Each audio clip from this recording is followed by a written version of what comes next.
the shocking truth behind Chevy's banned 302 V8 engine. You've probably heard of some legendary American V8s, but there's one small but mighty engine that most people don't truly understand: the Chevy 302 small block. This wasn't just any engine. It was the banned engine that General Motors tried to keep under wraps. Today, we're diving into the shocking truth behind Chevy's banned 302 V8 engine. A wild story of performance, rebellion, and corporate rule-breaking. It all started in 1967, while the streets of America echoed with protests and rock music. Deep inside Chevrolet's engineering rooms, a different kind of revolution was brewing.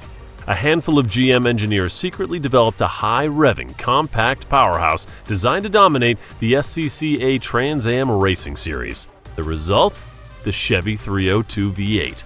Just 5 liters, but built to scream up to 7,000 RPM. When most engines gave up at 5,500, it was lightweight, nimble, and faster than it had any right to be. Here's the catch: this engine was never supposed to exist. It broke GM's internal rules on engine displacement, threatened to overshadow bigger engines in Chevy's own lineup, and performed too well for the corporate higher-ups to be comfortable with. But before the suits could shut it down, the Chevrolet V8 302 had already hit the streets and made history. If you love untold stories, hidden horsepower, and forbidden engines, don't forget to like, share, and subscribe to Classic Cars Archive for more deep dives just like this one.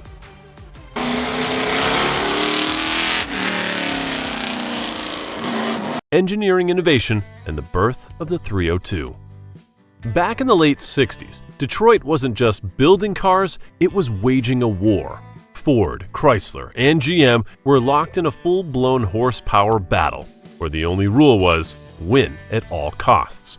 But there was one arena that truly mattered: the Trans Am racing series. The catch?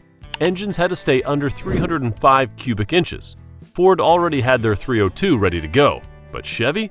Their smallest V8 at the time was the 327. That meant Chevy had to get creative fast. What happened next is the stuff of legends. In 1967, while upper management was busy focusing on big block engines and everyday family cars, a small, unofficial team of Chevrolet engineers quietly got to work.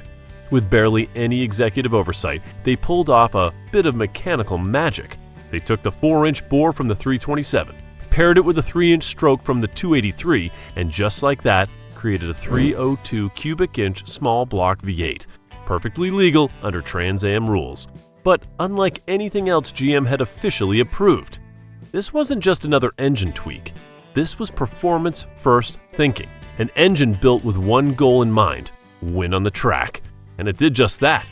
The Chevy 302 V8 found its perfect match in the Z28 Camaro, and for a short but glorious run, 1967 to 1969, this high-revving beast was available straight from the factory.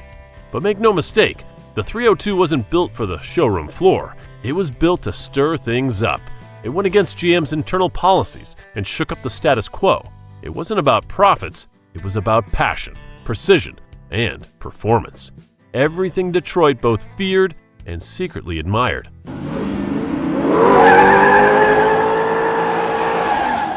Why the Chevy 302 was anything but ordinary.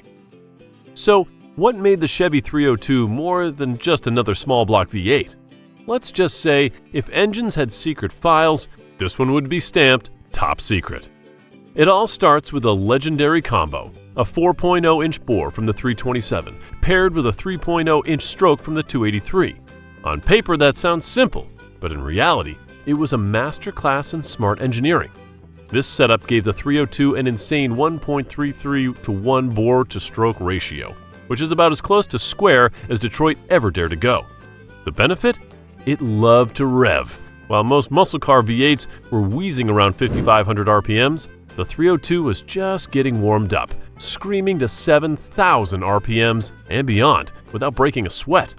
Officially, GM rated it at 290 horsepower, but anyone in the know will tell you that that was just corporate smoke and mirrors. With the right tuning, these engines were putting down 350 to 375 horsepower straight from the factory, and the internals? Built like a race car. We're talking forged steel crankshafts, forged pistons, a solid lifter camshaft with a 0.485-inch lift, and 11-to-1 compression.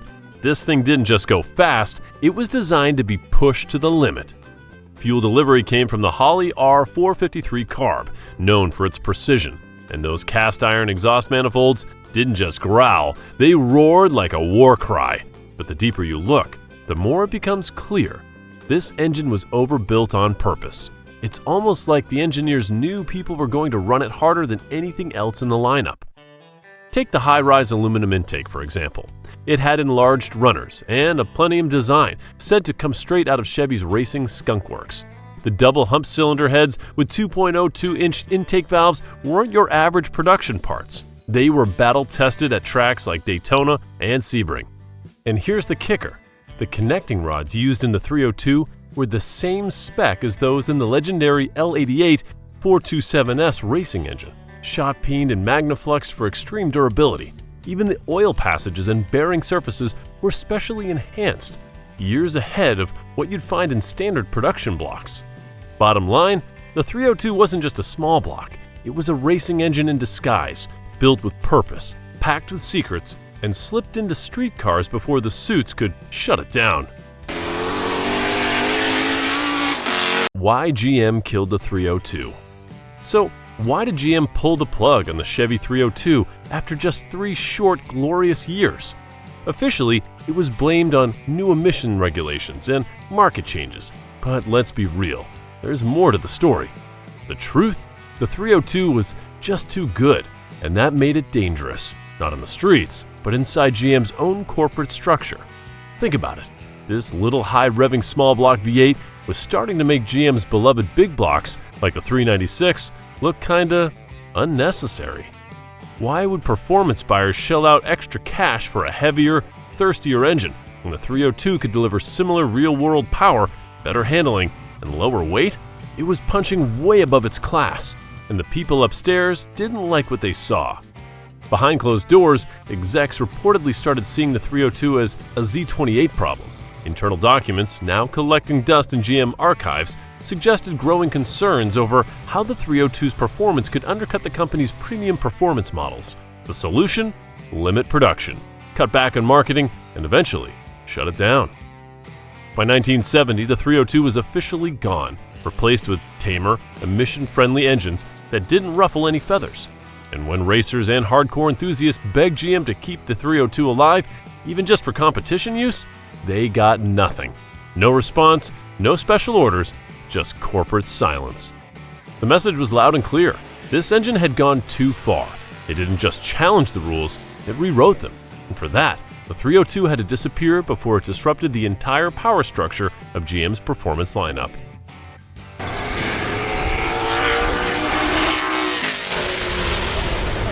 Racing domination and legendary status. If you really want to understand how special the Chevy 302 was, don't just look at the specs, look at the tracks it conquered. Because in the late 1960s, this little small block didn't just show up to race, it rewrote the rulebook. In 1968 and 69, the Camaro Z28, powered by the screaming 302, wasn't just competing in the Trans Am series, it was dominating it. And a huge part of that success came down to one man, Mark Donohue, driving the now iconic Sunoco Blue Z28 for Roger Penske's team. Donohue turned this factory-built underdog into a full-blown racing dynasty. His mix of engineering smarts and driving precision was the perfect match for the high-revving 302. Under his command, the Z28 scored an astonishing 10 wins in the 1969 season alone, bringing home the championship and cementing its place in racing history. But these wins weren't handed out easily. This was no walkover series. Donohue and the 302 had to go head-to-head against some serious machines. Ford's Boss 302, Dodge's 340, and AMC's best-engineered V8s.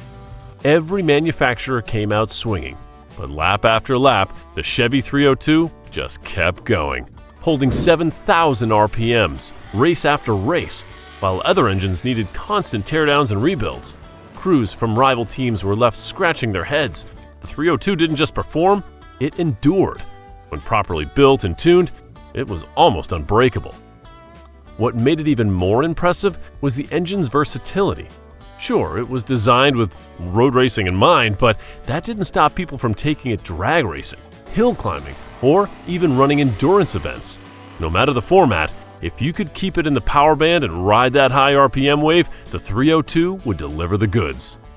Donahue himself once said that the Z28 felt like a scalpel compared to a sledgehammer. Precision, agility, and just enough raw power to get the job done. And when you paired that driving finesse with the 302's high-revving heart, you had a recipe for domination.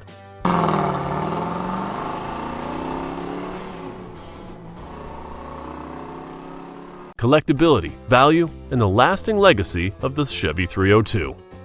Today, the Chevy 302 isn't just a cool engine, it's a piece of forbidden history that collectors are fighting over. We're talking serious money here. If you've got a numbers-matching 302 under the hood of an original Z28, you're sitting on gold.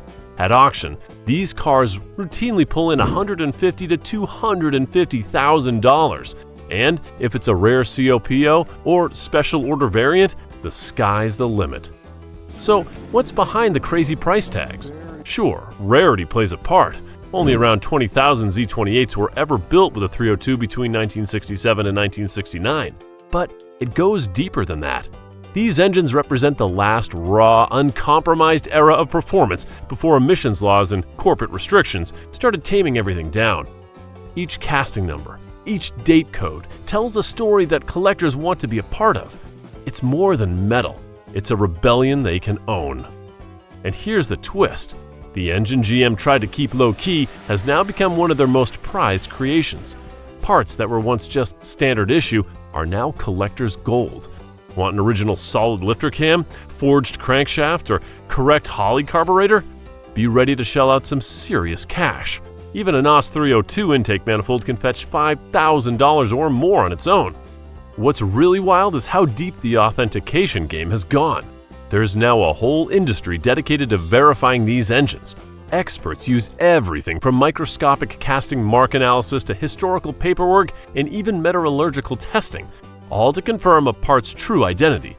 In the world of high-end muscle cars, verifying a 302's originality is like forensics for gearheads.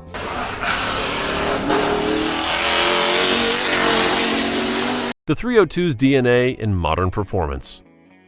Even though the Chevy 302 hasn't been in production for over 50 years, its spirit is far from dead. In fact, if you pop the hood of today's top performance cars, you'll still see its fingerprints everywhere.